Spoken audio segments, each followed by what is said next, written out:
Boa noite.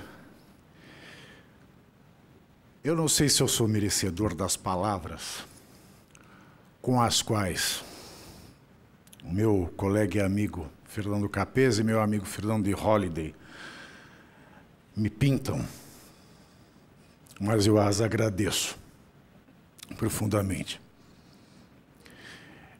E do discurso do Fernando Holliday, da questão da quebra de paradigma, da questão de vitrine para a diversidade, não só sexual, mas também política, científica, ideológica, partidária.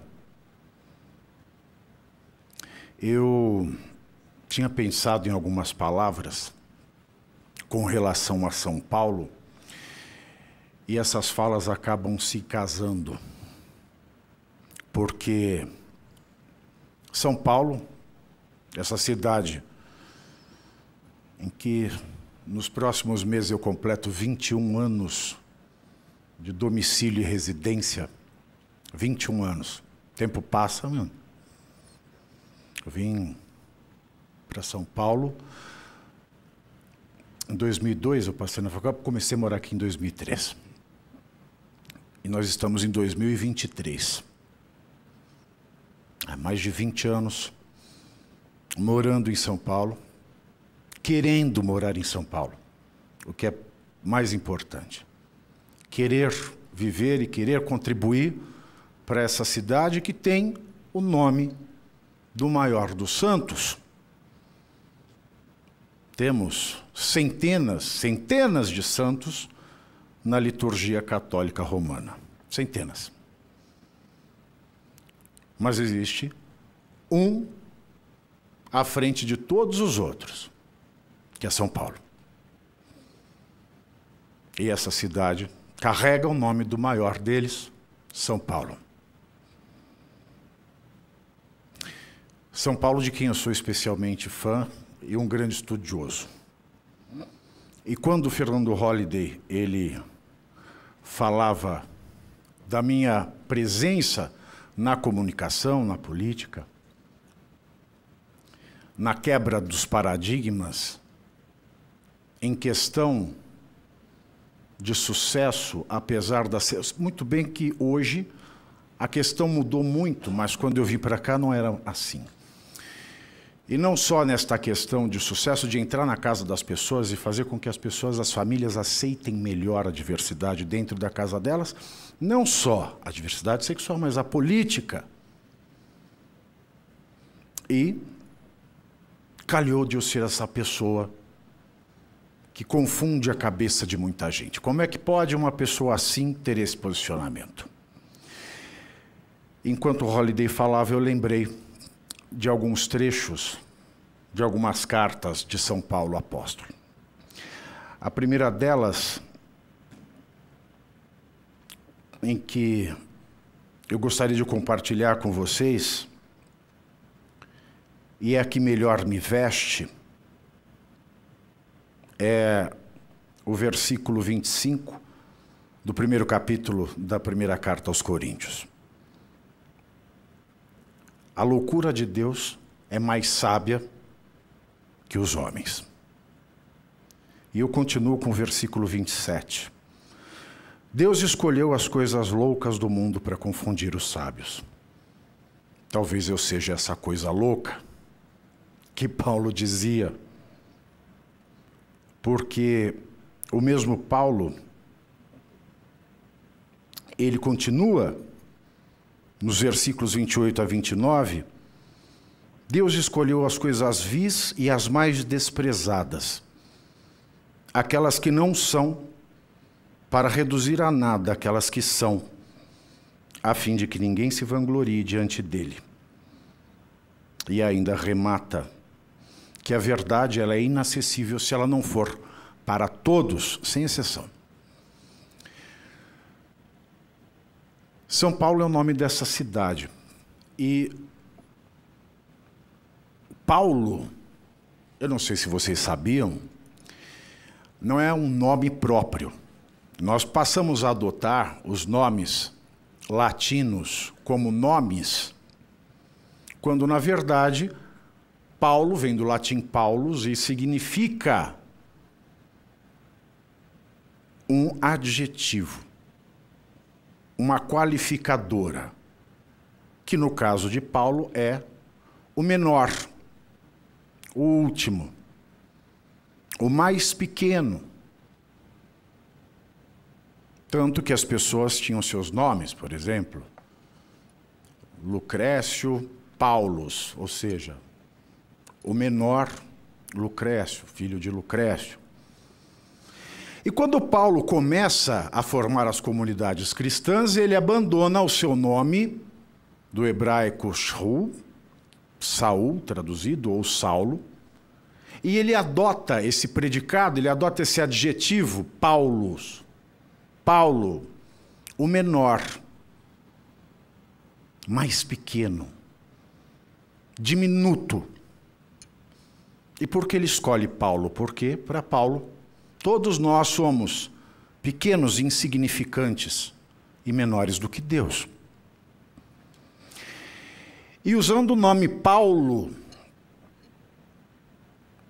o antigo Saulo, além de iniciar essa modalidade de nomenclatura nos países de tradição cristã, que é utilizar esses que antes eram adjetivos, qualificadoras, como nome próprio, Paulo se torna o maior pregador que já existiu na face da terra. E adotando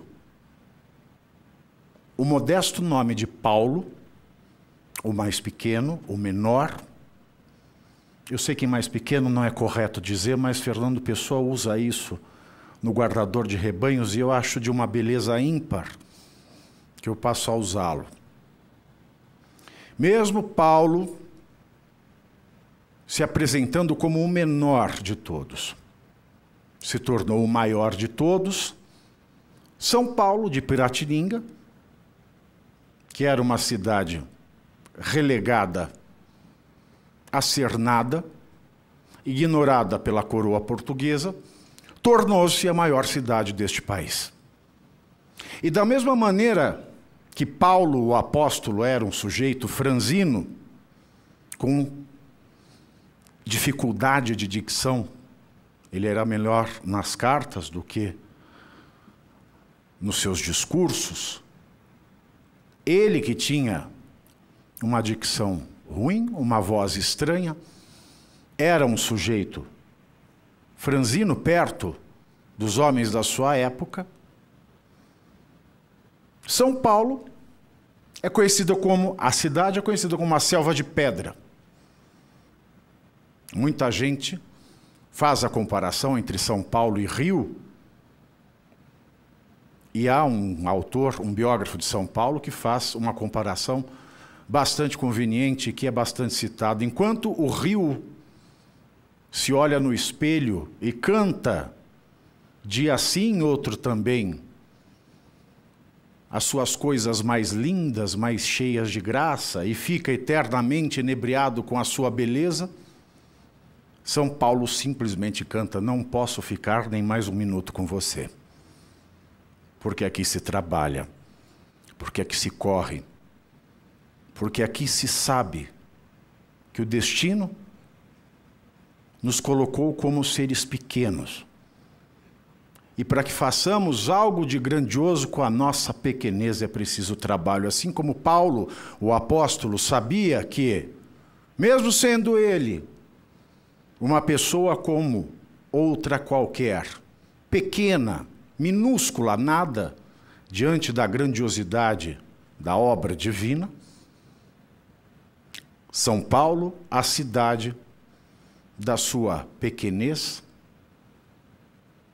da sua feiura estética, tornou-se o arrimo de todas as outras cidades brasileiras.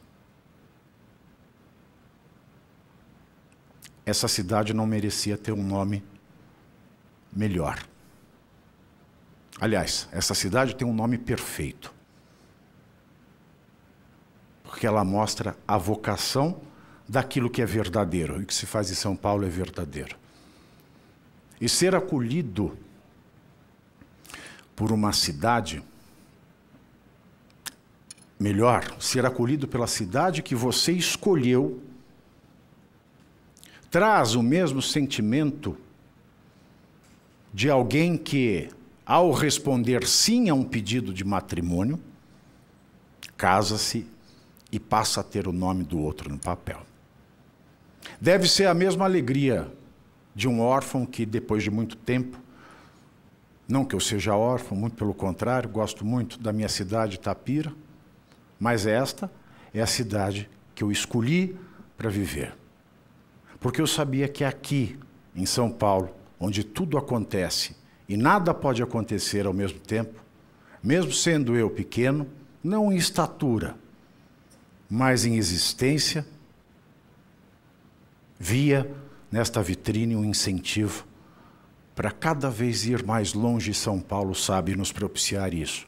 E mesmo tendo oportunidade de viver em tantos outros lugares, e em especial neste momento tão difícil na vida brasileira,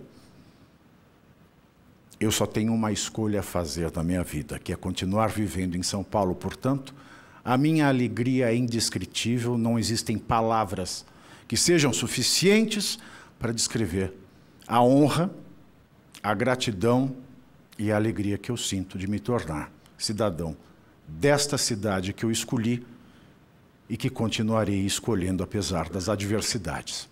Muito obrigado.